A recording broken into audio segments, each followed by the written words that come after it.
Bonjour, alors je fais un petit résumé concernant la thématique que nous sommes en train d'aborder en ce moment, à savoir la reconnaissance de la qualité de réfugié. Donc, je vais vous expliquer que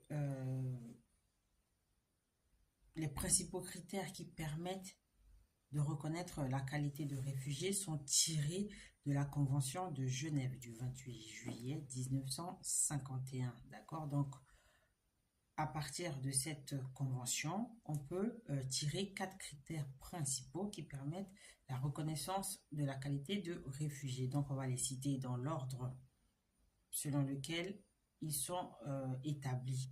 Premièrement, on peut être reconnu réfugié en raison de sa race ou de sa nationalité. Oui, oui, ça existe, hein. Il y a d'autres précisions concernant ces termes-là de race et de nationalité. Deuxièmement, on peut être reconnu réfugié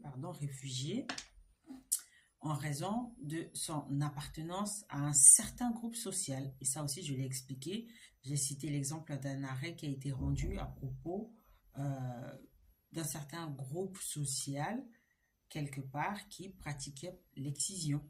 D'accord? Donc, le fait juste d'appartenir à ce groupe-là faisait automatiquement d'une personne une possible victime en raison des risques de mutilation liés aux pratiques de ce groupe. Ok?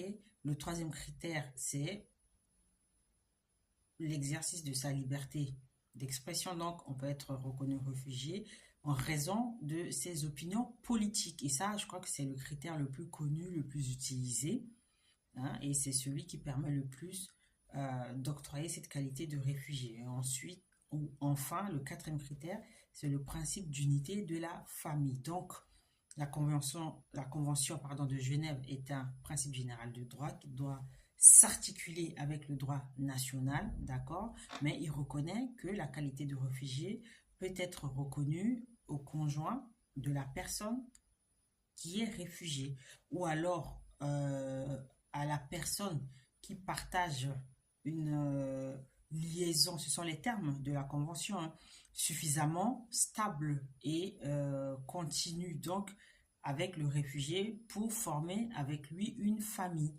Et la qualité de réfugié doit aussi être reconnue à l'enfant mineur de cette personne. Donc, il y a 4 critères principaux qui permettent d'obtenir l'asile concrètement: sa race, sa nationalité, son appartenance à un certain groupe social, ses opinions politiques, ainsi que le fait d'être le conjoint ou le partenaire de longue date